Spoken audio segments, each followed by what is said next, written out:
What's going on, guys? Welcome back to the channel. Welcome back to the Parrot Press. So today, again, we're going to be looking at some of the updates and some of the players that I've got in, some of the transfers that I've made. And that's because I am balancing my gallery. And what I mean by that is, and again, we'll come back to these teams a little bit later, but if you look at my team, we've got 3 goalkeepers, we've got 9 defenders, 5 forwards and 5 midfielders at the moment. Before this video, I didn't have that, I had a little bit less. But in terms of balance, you can see that I'm kind of heavily into the defender market as opposed to midfielders and forwards. And that's because normally the defenders are a little bit cheaper, and obviously with a smaller budget, a smaller gallery, then you need to make those decisions as to where you can get some depth in. But I needed depth in other areas because let's just take out the MLS guys that I've got in here, because they probably take up the majority of this. But I'm running 2 lineups at the moment in the America off season, that being Challenger and All-Star. So having 4 defenders, 2 from the Belgium League, 2 from the Dutch League is good balance, right? You know, if one of them gets injured, you can bring in the other one in. But what I didn't have is the balance of the midfielders for those leagues as well. Now, Taylor Booth is a new signing, and I'll come on to that in a moment. But before that, I just had Coombs and Heermans, which meant that if one of those got injured or suspended, I can't run a lineup. And it was very similar with the forwards as well. I had Pansil and I had Cruij. Now, I've went ahead and got another one. Sorare data isn't updated at the moment for some sort of strange reason, but I only had 2 forwards. So again, if one of those gets suspended, gets injured, out for a long time or whatever, I'm back to that 1 lineup. And again, I'm running even further risk because then I've only got 1 forward for 1 lineup or 1 midfielder for 1 lineup. So I did have cover as defenders, but if you've got a gallery that was similar to mine in terms of it's not balanced, you're heavy in one area but not the others, maybe I'm not going to tell you what to do. You know, it's up to you guys. Maybe this is good advice, bad advice, whatever. But maybe just try and balance it out a little bit more in terms of positioning, and take a look at how many lineups you are running, how many defenders, forwards, midfielders that you've got, and see if you can just balance it out a little bit. So I found that as a problem, and then this is what I went ahead and done. I brought in Taylor Booth. Now, Taylor Booth is a 21-year-old, so I've got he's actually 1 of 100 as well, which is probably why I had to pay a little bit more. I didn't want to pay as much as I did. I wanted to pay around about 2.5. However, there was only a couple on the market. This guy was the cheapest. He weren't budging. Is what it is. Wanted Taylor in. Let's take a look at his scores and a little bit more about him. So you can see that he's a new signing for Utrecht, and he's come from, if I scroll down here, you should probably be able to see, from Bayern Munich. Now, I don't know if that's their youth team or whether that's their B team or whatever, but he's come from their kind of academy and youth system. So he must be good, right, if you're playing at Bayern. He's come in, he signed on a permanent deal for Utrecht, and he's an American guy. So probably later on in his career, he might go back to the MLS. Everybody expects that from American players, but maybe you don't. And I've watched some of his highlight reels. I've watched his last couple of games, and I do think that he's definitely got some good talent there. He's now taking some of their sets as well, definitely their corners. Maybe he's going to pick up a couple of free kicks as well. But he's got a great.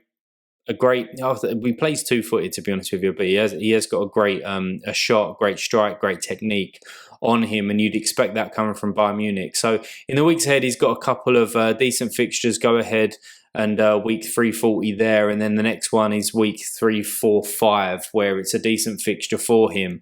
But again, he's coming in and providing that depth, and somebody who's going to stick around for a long time for me, I think, at the moment, unless something happens. Because he's 21 and he gives that under 23 utility, even though I'm not playing under 23s at the moment. But you know, who knows? Pick up a couple of players and that could change in the future. So Taylor Booth comes in and gives me that extra position from the midfield. Then I went ahead, and this is kind of balancing my my US side and a little bit of minimizing some of my risk. So if people don't know, Renuso is currently going through some legal issue where he could potentially face some jail time. And now I don't know the ins and outs of this. I know that he's been requested to attend a trial or something in Argentina. I only found that out this recently. And for 0.33, now if he comes back, say he gets through that, and he's not training with Minnesota at the moment, but I believe that he will be back in the next couple of days. The MLS are allowing him to train, etc., and he does all that paperwork. Now, if all of that goes away, all the legal stuff goes away, for 0.33, this guy is crazy. You know, I paid something like 0.62 for him. He's their main man in Minnesota. He takes all of their set pieces. He's got the capability for me to play in some good leagues in Europe as well, but he's just signed a new deal, so that takes away any risk if, you know, he does get over this and people are thinking, oh, is he too good for the MLS? The only problem that I see with it, putting legal issues to aside, is the fact that Minnesota don't have an out-and-out striker, good number 9 that he can play off. So my plan was to always sell him, but definitely not for this cheap. And then I done this deal with Pavel Trader. I'm sure everybody's tried doing one or done a trade with him. So probably a little bit out of pocket, but Renuso was going down and down and down, and I just didn't want to lose out any money. Again, with a small gallery, 0.3 is a lot of ETH.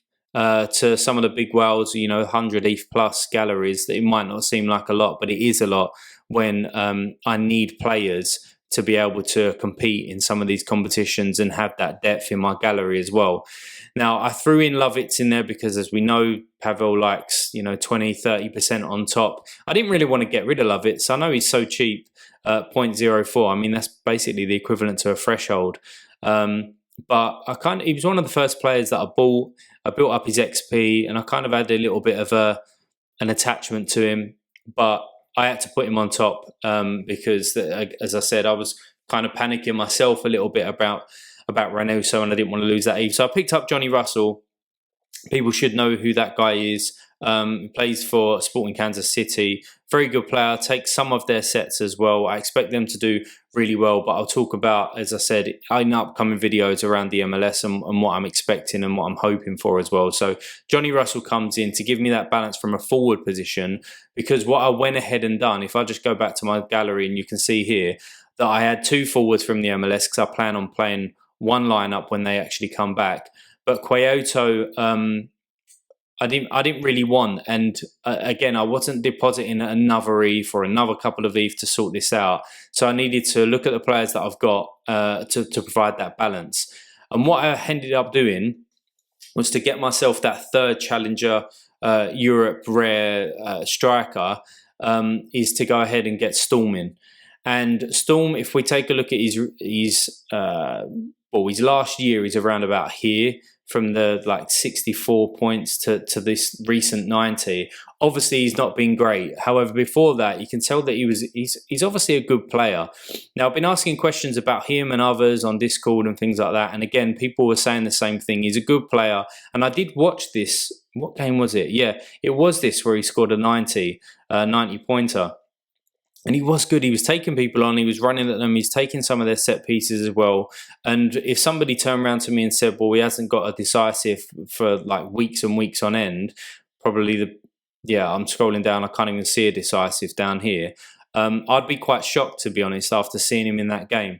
And I'm hoping that he can pick up some momentum. He's got a couple of good fixtures, and that's another reason why I got him in. He's playing like bottom or close to bottom of the league in the next few game weeks, and that kind of continues into the upcoming weeks as well, until we hit Genk and then Sorare come in and then Antwerp come in, etc.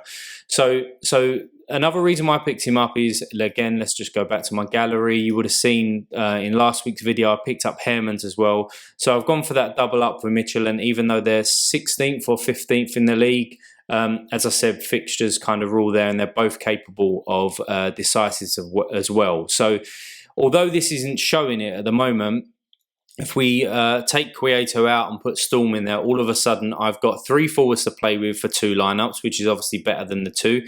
It gives me that utility, because what happened, or what I said might happen right at the beginning of this video around, if somebody suspended or gets injured or whatever, I can't play a lineup. Basically, that happened.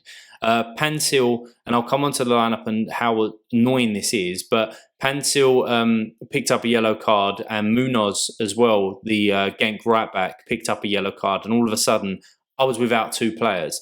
Now, defender-wise, I could have coped with it, but certainly I couldn't from forward, so I obviously had to pick up another one. So now I have, as I said, 3 Challenger Europe forwards. I've now got 3 Challenger Europe midfielders, and I'm hoping to pick up another one in the next few days as well. And then I've still got those 4 for defenders' point of view. So I should safely be able to play those 2 lineups, and then a 3rd lineup when America comes back into it.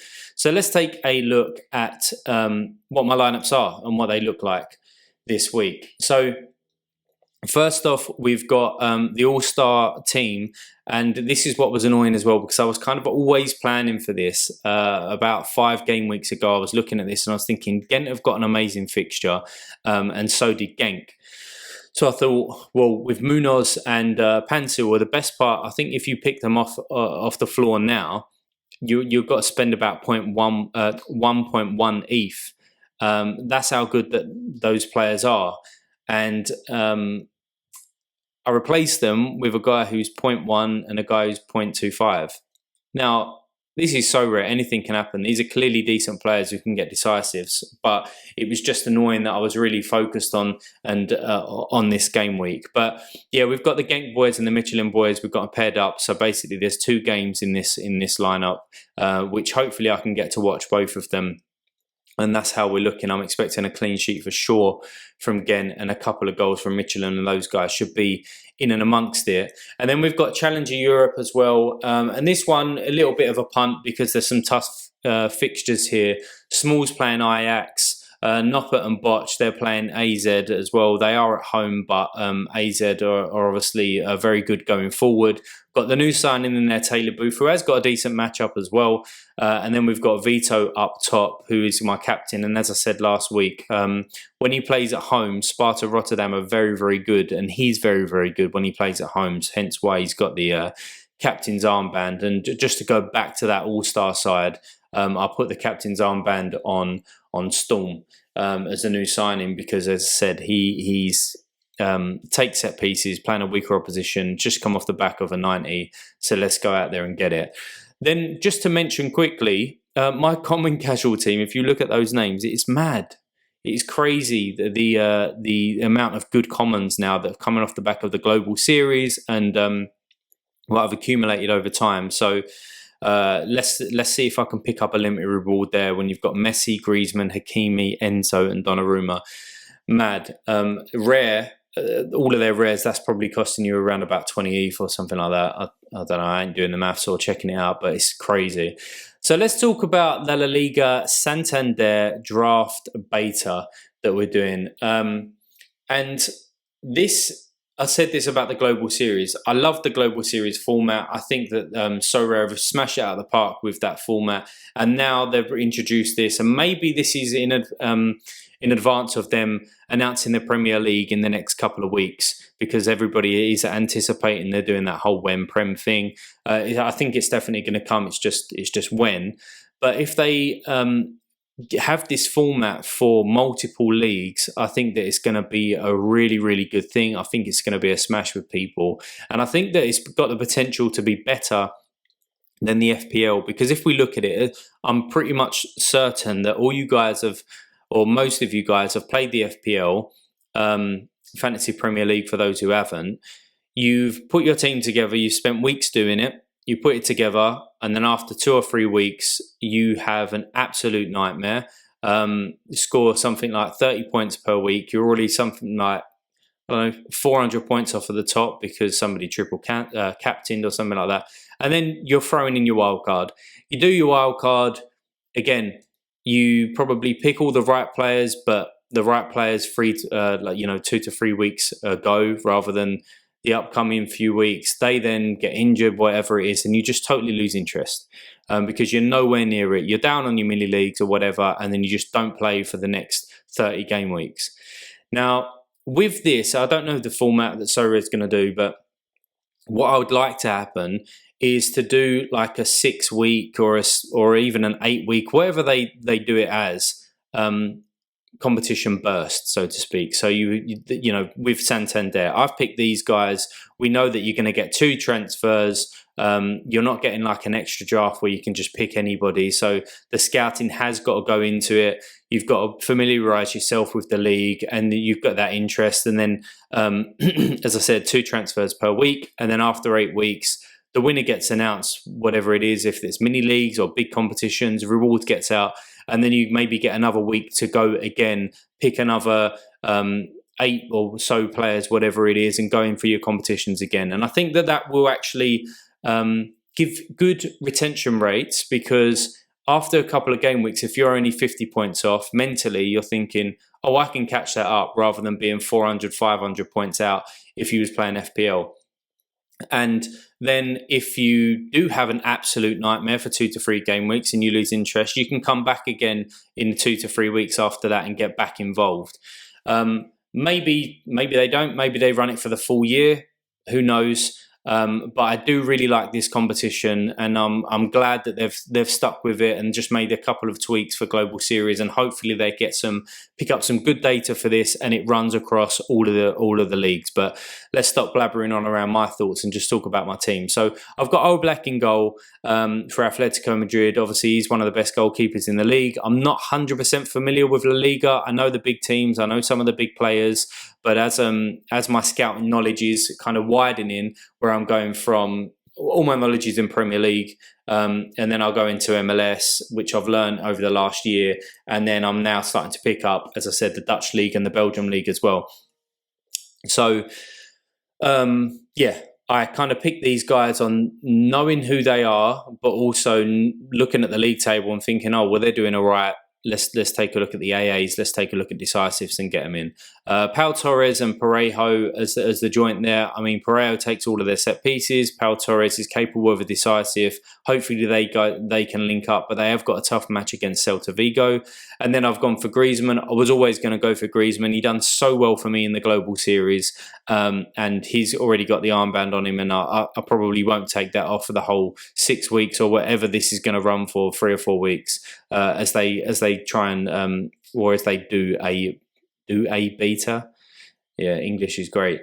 And then we've got Sorlov on there as well. So he's coming off the back of 3 games with 3 goals, and Real Sociedad look like they're doing very, very well. They've got a good midfield behind, and then obviously if somebody's up top putting them away, then you're always going to do good things. So that's where we are with that. Who knows how that's going to get on? That's where I am with all my teams. But as I said, want to continue to be transparent with you guys as to where I am, and I have got my eye. I wasn't going to show this, but let's just take a look. Let's go over to the watch list on a couple of players. And as always, my computer is going to take absolutely ages because I'm waiting for the new Macs to come out, and then I'll pick one up. But a couple of players that I'm looking at. Szymanski for Feyenoord. Now I know there's a risk on there because he's on loan and they're not potentially going to buy him and things like that. And I found out all this information from asking people around Discord. Channy helped me out this morning as well, so hats off to him. I've got Mynans in there as well to pair up with what's his name, Van Kruij. So he's a potential, but again, you're probably playing a touch more because he's under 23, but I've heard good things about him. Mike Trezor, I watched Channy's video this morning as well, and he picked up the guy that I was going to try and make a trade for with Pavel a couple of days ago, or whenever it was. But yeah, I rate this guy. You know, I've already got Muniz, I've already got Pansil, and to have Trezor in there as well to cover that midfielder space, I think it's a bit of a no-brainer. Now, people are starting to sell him because he's not done well in the last 3 games, but if you look at his last 20 before that, the guy's been smashing it. He takes their sets as well. So I don't know why people are selling him for that cheap, considering he was an ETH plus a couple of weeks back. And then I've got Hay in there as well to go with my Heravine stack. I like this guy. AA is on form to take some of their sets as well. Shoofs, I was looking at trading out and getting trading in with and letting Hairmans go, and then having Shoofs and Storm, but I stuck with Hairmans. I think there's a little between them. Shoofs is better AA, probably Hairmans is better decisive. Shoofs is a bit younger. He's, I believe, their captain, but Hammond's been around for a long time, got the experience, blah, blah, blah. So, and then the last one on my watch list is Brat, a goalkeeper playing in the second division, I believe, in Spain.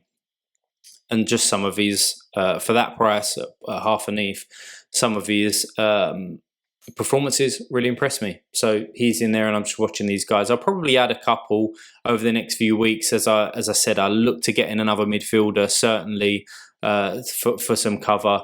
And they're the 4 midfielders that I'm currently looking at. But hopefully I'll win some stuff and these guys can come off, or I'll win these guys, or I'll win more ETH, or whatever it is, and we go from there. But that's where I am, guys. That is it. Another longish video. For the guys who have made it this long, please hit that subscribe button if you haven't already. Hit that like button as well. That'll do me a massive favor. Good luck this game week, guys. I'll be back next week with some updates as to how I got on, and I think we've got a midweek as well this week. I've got some Challenger Europe guys that are playing, so I can put a team out. I think I've got a team actually for the next 5 game weeks, which is very, very exciting. And then we'll be on to MLS coming back as well. So yeah, if you like the video, hit that like button. If you want to see some more, hit that subscribe button. And as always, guys, I will see you in the future.